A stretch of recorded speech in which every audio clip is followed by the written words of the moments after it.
Hello and welcome back to Westbridge Model Railway, and this video, which is a one-off special one if you like, in which I'm going to be looking at the Kato GWR IET set, although the same also applies if you've got the LNER Azuma version. And in this video my plan was to show you exactly how to take the unit apart and fit the decoders as necessary to make it run on DCC, and also to get the lights working in both the driving trailers. Because having looked online, it's very difficult to find a clear description, whether that's in written or a video format, of how actually to do it. And if you do find bits that I've pieced together over the last few weeks, some things contradict the other ones, and one will say do it this way and another will say do it that way. But I haven't actually found a video anywhere on YouTube at all that really clearly shows you in detail how to fit it. And it has been a major problem. In fact, as I'm recording this now in October, Halloween's at the end of the month, you could say it is a complete nightmare, so rather appropriate to be doing this video now. So yes, hopefully it was going to be a video and show you exactly how to do it, nicely cleared, laid out all on the desk, and how to take the various covers off and the chips and which way to go. But it's been that much of a problem, it hasn't turned out that way. So let me take you right back to the beginning, where we started trying to do this a few weeks ago. This is the aforementioned unit, which I brought, probably getting on for a couple of years ago now, when I decided to get back into doing the model railway, and I was going to stick with N gauge and be in the Great Western area up to the modern day period. So this is literally how it comes. It's in a really nice outer for a start. And if we take it out there, it's almost like in a folder, and clip it at the side. So instructions in there, how to install your chips, which obviously is something I'm going to be doing, about where it runs, various types of curves it will and won't run on. And if I take that off, you can see just how well packaged it is. Really nicely laid out. It's well secured in the packaging, so it's not going to be damaged, and it's lovely detail on it. I mean, you can even go into the pantograph on the top there, so hopefully you can see the detailing on that. I won't be using it on mine because I'm not overhead wise and it's not a genuine pickup anyway, but yeah, the actual detail on the unit is very good.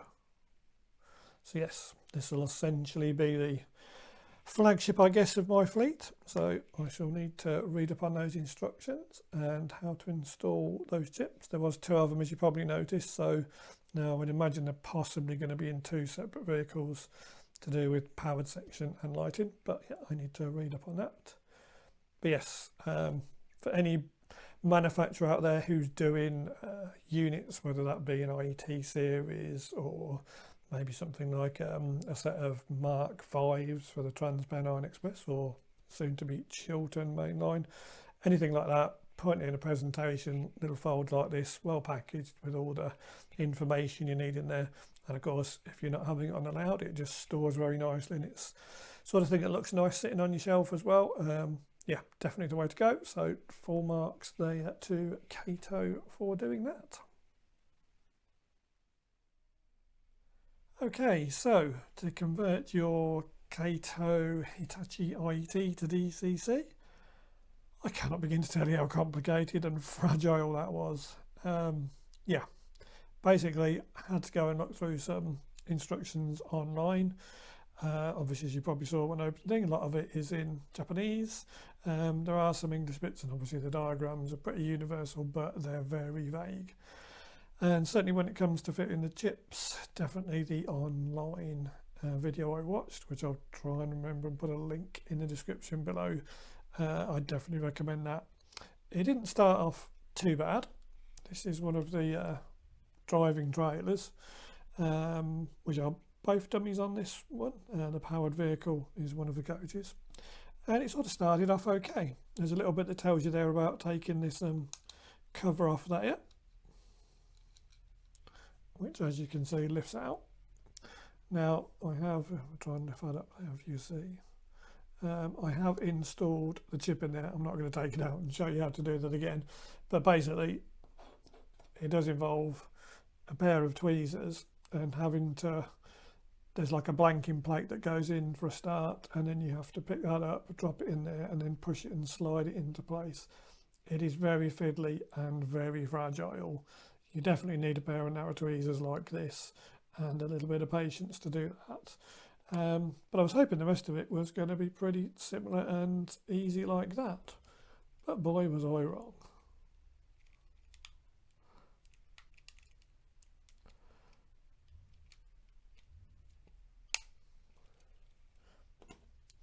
So this is the driving vehicle, which is one of the coaches. It looks very easy on the video how to do it, but trust me, it's not. Prizing the body off, I really struggled with. It was a case I didn't want to snap it or break it. I was using the plastic things again to help, but even that was a bit fiddly. Then when it comes to actually, even once you've got the top section off, you've then got to take the motor frame off there, the plastic piece off. Then you have to disconnect one of the bogies, and these literally do have a drive shaft that runs from the bogie through into the motor on both ends. Again, that's very fiddly to do.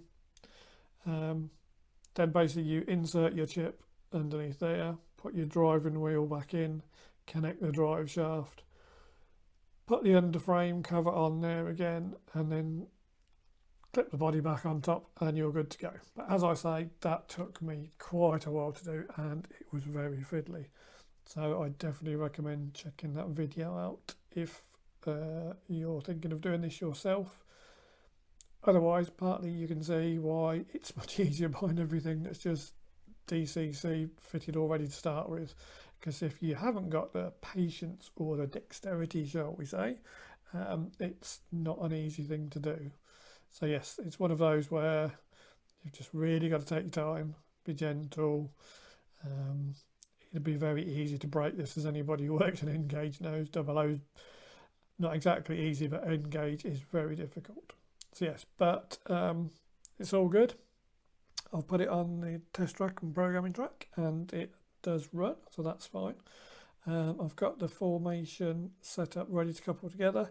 The only thing I'm holding fire on now is I will order another one of the decoders for the other driving trailer end, because if you want the lights going, it would appear you need one in each end, although I'm still struggling to program that to get the lights to work. So although that program's fine and it drives, not entirely sure, again, instructions are a bit vague, how you program a dummy car, because even though the chip's in there, it seems connected and it's all fine, there was no lights going on it. So that might need a little bit more reading up.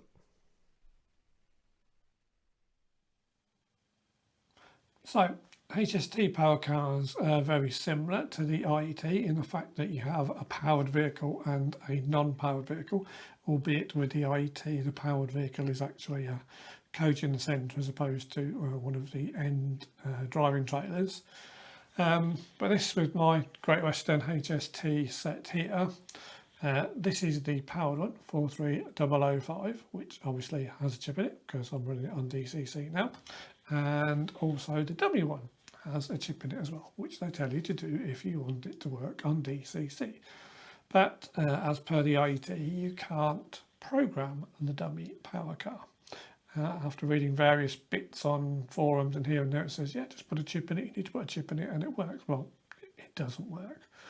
Another one sort of says you need to put a load through it, which is why it can't be programmed, and talking about putting some sort of wire across or something so it takes a load, but that just sounds a bit dodgy to me and like it might short it out. I think another one said bend the number 6 pin back or something, which is an option. Another one said blank over or break the clear lights on the dummy power car so that only the red lights show, which, yeah, fine. But then obviously when you change direction and you want them to be clear lights, they're going to be on red then. And then the answer is, well, you just swap the power cars around and put the one that's on one end on the other and vice versa. But that seems to defeat the whole object of having a HST or anything that's got sort of a driving vehicle at either end. But one of the things on one of the forums I read last night did say an option is basically to take the programmed chip out of the power car, because we know that one works and that works fine and changes the lights with direction. Take the chip that's out of the dummy power car, which isn't doing anything, put that into the powered car, program it the same as you would do, so program it with the same number as that power car, take it back out, put it into the dummy power car, put the original programmed chip back in that power car, and that should work. So that is what I'm going to do now, and I will let you know whether that is a valid thing to actually do and whether it works or not. So what I have here are my two First Great Western HST power cars in the sort of circa 2000 livery. The power car here and the dummy car there. So this one has an X18 chip in, which is programmed to 4305. The dummy power car just has a blanking chip in at the moment, but I've brought another Dapol X18 chip to go into the dummy power car. So this one, which the chip is already programmed 4305, what I'm now going to do, take that chip out and put it into the dummy power car, and then the new chip will go into the powered one, and I will also program that to 4305. And in theory, by what they say, when these are turned around back to back and we put the lights on, one should have the headlights leading and the tail lights on the rear. Let's find out. Okay, so this is the dummy power car, which now has the programmed chip in from the powered vehicle. And if I press the headlight button on, hopefully you can just see the red tail lights are on there. And if I change the direction, then the headlights will be on. Now on my controller at the minute that says reverse, and obviously that is going in the forwards direction. And if I turn the red lights, that's now saying it's going in the forwards direction. But that, by my logic, should be right, because it'll be opposite to the powered car, which is actually leading, if you see what I mean. So when I now go and program the powered vehicle with the same number, and then put this on the opposite end, hopefully, if I've done it correctly, you'll have red tail lights on the dummy and the white headlights on the powered vehicle.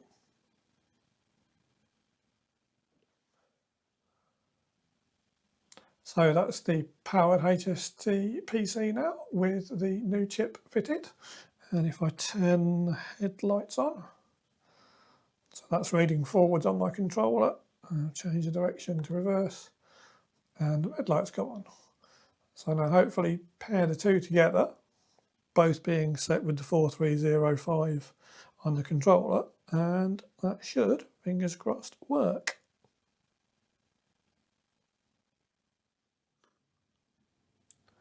So having done the chip programming in the HST power cars, where you program the powered vehicle first, set the decoder with whatever number you want for that, so in this case it's 4305, then take that decoder chip out, put it into the dummy HST power car, not changing anything, so keeping the same 4305, just plug that into the same port, get another chip, put that into the powered HST vehicle, program that to 4305, put the two together, and then you've got it right, so that you'll have red light on that end at the same time you've got the white light on that end, and vice versa when you change direction.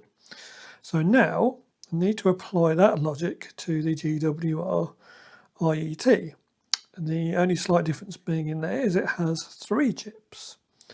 You have the chip in the powered vehicle in one of the centre coaches in the formation, and then you have a chip in either end of the driving trailers. But in theory, the same logic should apply. So I'm going to put a chip in both of the driving vehicles. Obviously, leave the one that's in the powered vehicle, bring the whole thing onto the programming track here, and program it as one unit, and hopefully that works.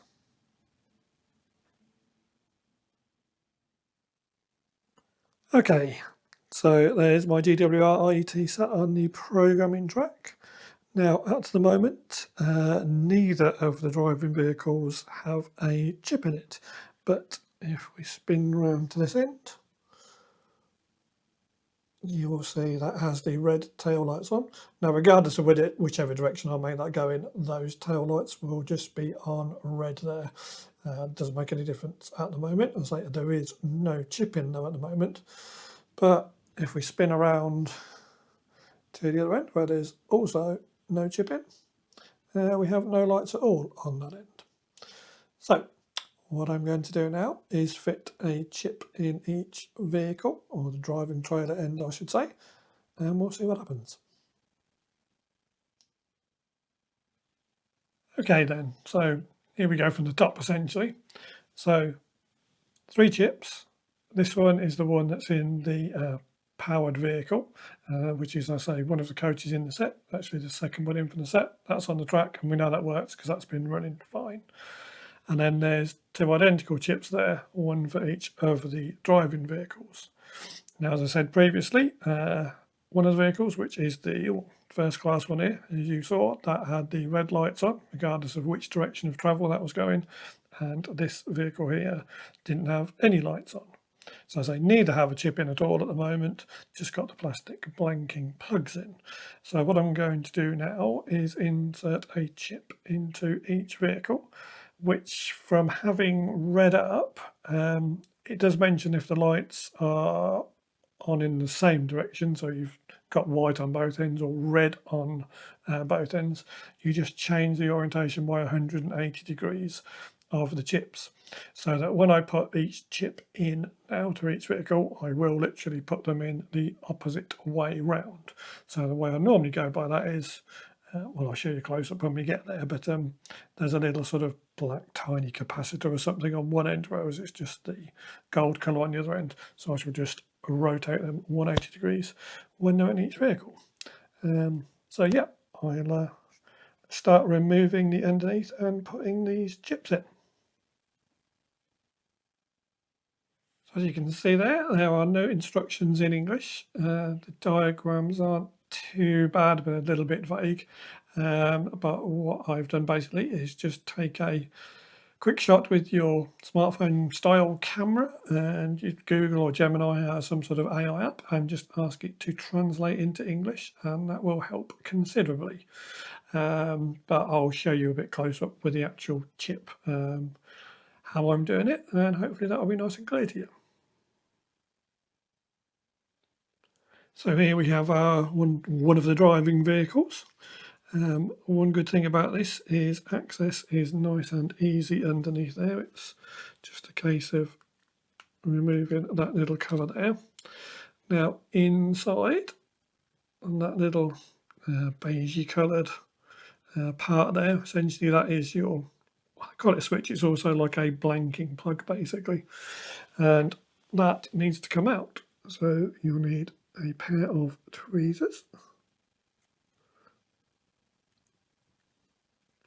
Try and grab hold of it and then twist it out. Right, so that is out now. Now if I go to the decoder itself, put this down a second if it will, try and bring this a bit closer to the camera. Got it on into my finger, is it? Yeah, focusing. Yeah, so you can probably see there, there are 2 slightly different ends there with that little black, whether that is a capacitor or whatever, and then the plain gold bit the other way. So what I'm going to do for this one is that little black bit, I'm going to have that facing the driving end of the vehicle.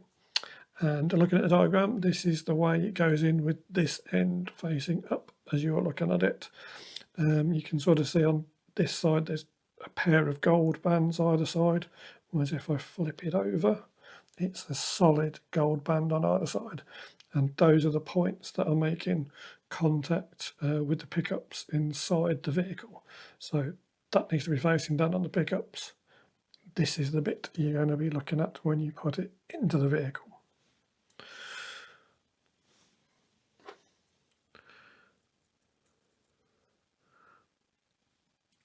does get a little bit fiddly, and it's going to be even more fiddly trying to do it for you in front of the camera, but anybody of a certain age will probably remember the game Operation. It's probably a little bit like that.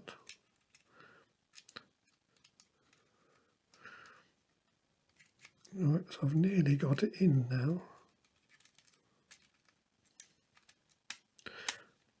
I'll just hold it there for a second. So that's just dropped into place now, but it has to be pushed right into the vehicle towards that end. So, excuse me if you can't see this at the minute, but I need to be able to see what I'm doing.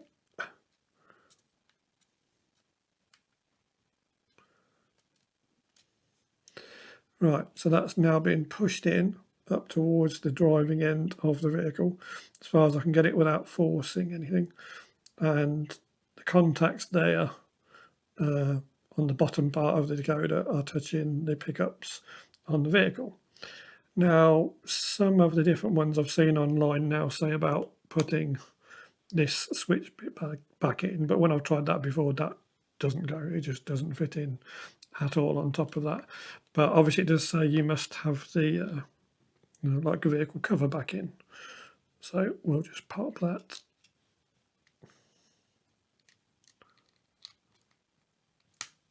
back in there and clip that in now. And in theory, that's one vehicle done with the chip. So I'm now going to repeat the process with the other driving vehicle, but have the decoder facing the opposite way around in the nose of the vehicle. So the standard class end there now. Take off the cover again, pull out the plastic blanking plug stroke switch. So as I said, if you remember the previous one, we had the little black, whether I say as a capacitor or not, I don't know, we had that facing towards the driving end of the vehicle. So for this one, it's going to be facing the opposite way.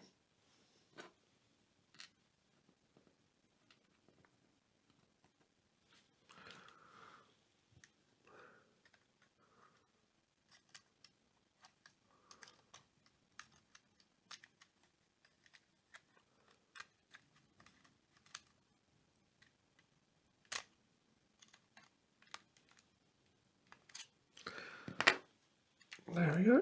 Hopefully you can see that. So that's been put in and again pushed right forwards as far as it will go up towards the driving end, but the opposite way around 180 degrees to the previous decoder chip we put in. So now we just need to take it over to the programming track and see what happens. Okay, so the whole IT set is now on the programming track. I haven't actually connected the two driving vehicle ends. There's no need to do that for the programming. It was fine when I put that power car, or not power car, driving trailer I should say, on the end. When we put this one on the track, there was a bit of a buzz from the controller and yeah, a brief burning smell, slightly concerning. Now I don't know whether that was because that's the very end of my programming track there. Maybe I just caught the wheels between the programming track and the main. That might have been something to do with it. There's certainly no smoke coming out of it now, thankfully. I can't smell the burning anymore. That seems to have gone. But interesting, when I look at my NC power cab controller, that says Loco 819 on it.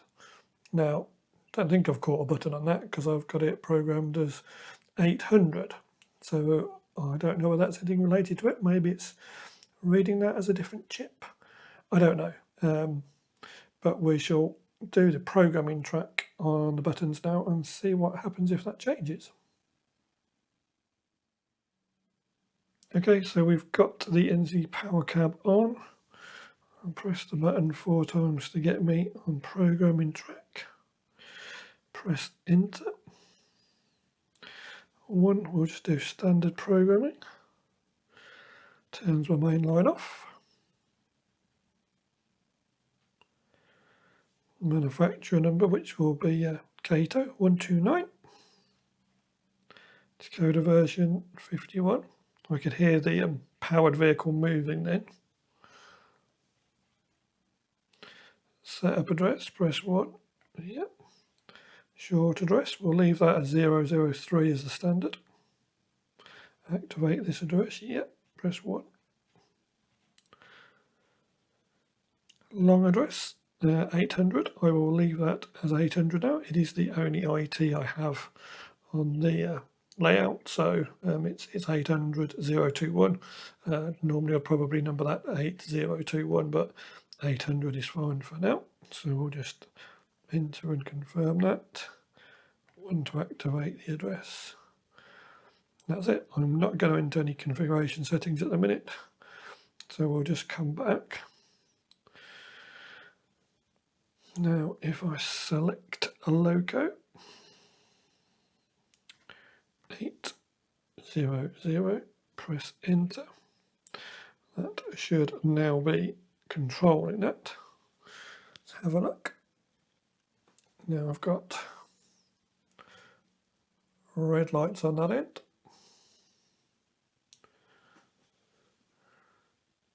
And no lights on that end. So we'll just come back. Look at that one. We'll press the headlight button on the controller. And that's made no difference whatsoever. Press it again, no difference. Let's change the direction. No, that's not making a difference. Still staying on red. We'll move down the other end and repeat the process, but I doubt whether it's going to make any difference. Change the direction. No lights on, no lights on. Headlight button. No headlights. Right. So, for whatever reason, that hasn't worked. I'm back to being very confused again. Okay, so we're back to the desk and back to the drawing board. I've taken the cover off, taken the chip out. This is the one that made the slight buzz noise and a bit of a burny smell, as I mentioned. Now, you won't be able to see that, although I'll try and bring it close to the camera in a moment. But just inside and down this end here, underneath that, which doesn't remove, there is what looks like a bit of a burn mark, basically. I don't know how that's related, because this is the one where the lights are on, bizarrely. So you'd expect if it's burnt something out, there wouldn't be any lights on of any description. And going by, that was the orientation of the chip. It would be something under that part of under the chip there that's burnt out, which could be that there. It's very difficult to tell. So maybe a new chip's required, but I don't know whether I want to spend the money on that if I'm still going to have the problem of not being able to get the lights to work anyway. So I'm going to go and just have a look at the other driving trailer vehicle now and see what I can see inside there. Yeah, I think if I hold it at that angle, you can probably just about see that brownie mark inside, which I think is the burn mark, where it was difficult to tell whether it's melted the plastic or anything, but yeah, that's obviously not right. Some be difficult to see on the camera, but that little black section there on the end, whether that's a capacitor or what, I'm not sure, but that, if you put my magnifying glasses on, you can see there's little sort of scorch mark signs on there, basically. So I think that's definitely not right. How come that's the one that's still working though? I don't know. That's even more confusing. So what I'm going to do for now is put the plastic blanking plug stroke switch back into this vehicle, the one that's got the burn marks on it. Now, when you look at the engine cowling cover there, which goes that way round, it says off that way, on that way. So I'm going to push that right in and right up to the front section and put the cover back on. And in theory, that means there'll be no lights on the vehicle at all now. Hopefully you can just about make that out. So the cover's back on now. Just see two little lugs, which are those two parts of that switch in there, and they're pushed over right towards the driving end of the vehicle, which means the lights should not be on at all when I put them back on the track.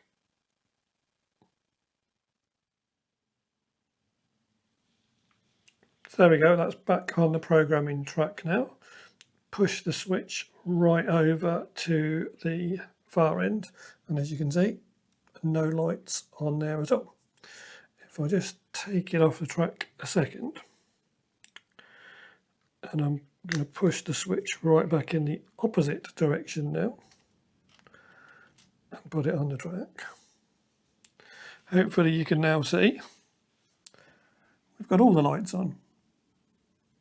So we've got the headlight on, if you like, tail lights are both on red, and then the marker lights are also on as well, which obviously that shouldn't be any sort of configuration at all. Yes, it would be nice to have the white lights on without the red, but having the reds on as well is completely wrong. So take it off the track again, slide the switch slightly forward, back on the track, and now we have red lights on. Now that would be fine if I did the opposite on the vehicle at the other end, but then I say there's no chip in there at the minute. It's still the blanking, the plastic one, so you can't actually program it because there's not a chip in there to read. So even if I have white on the other end, when I change direction, obviously it's going to be the wrong way around. So that's the opposite end driving vehicle, which as you can see has all the lights on now. Again, that's just got the plastic blanking plug stroke switch in there. It hasn't got a chip in at all.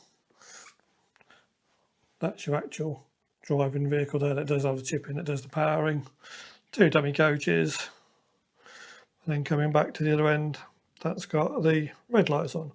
So that's almost how I want it. If it was going in the down direction, that would be fine. Red tail lights on and the white lights on the front, albeit with the red lights bleeding through as well. But so once I change direction and we're running in the up direction, that's still going to have the red lights on and the white lights at the other end, which of course is completely wrong. So I'm better just switching it all off at the minute.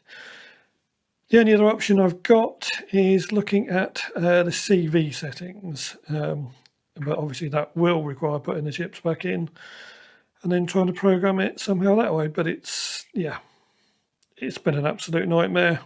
What you can find online isn't very helpful at all, and neither are the instructions. So for now, I think we're just going to have it running with no lights on, unfortunately.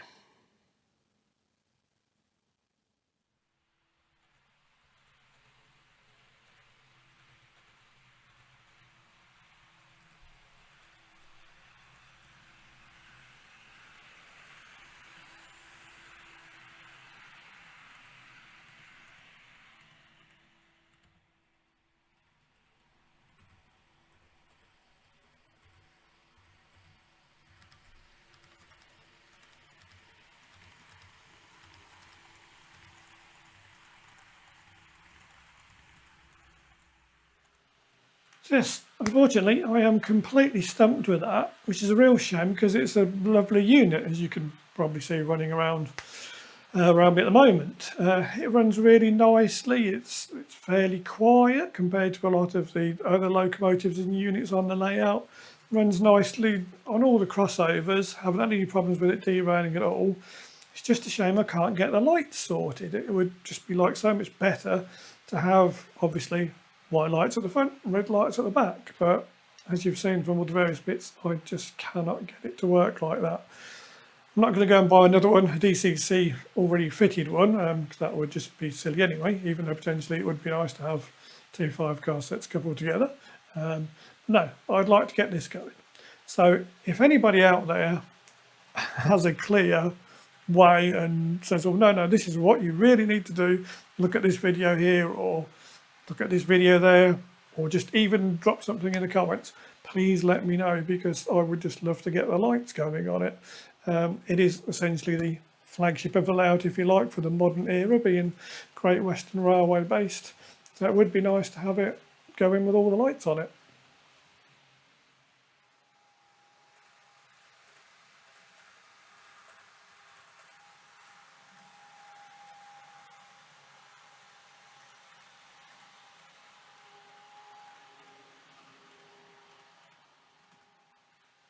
Anyway, the next update from here, which will probably be another month or so, should be more of a regular one. There'll be a mixture of things in it.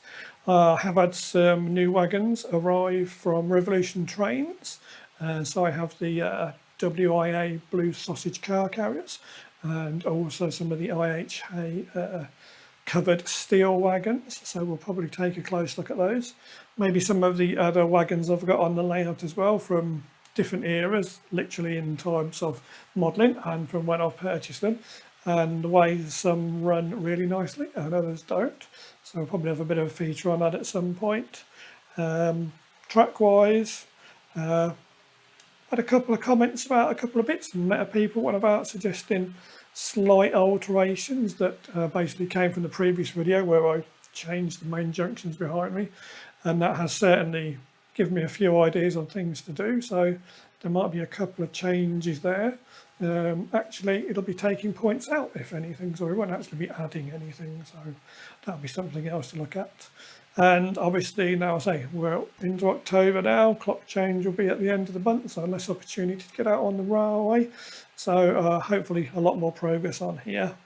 And I'll also talk you through my scenery plans as well, as that's something we haven't really concentrated on, but there's quite a few areas I can talk through with you on that. And again, I'll be looking at a few comments and thoughts when I tell you what I'm planning to do, and obviously suggestions and alternatives as well are always welcome.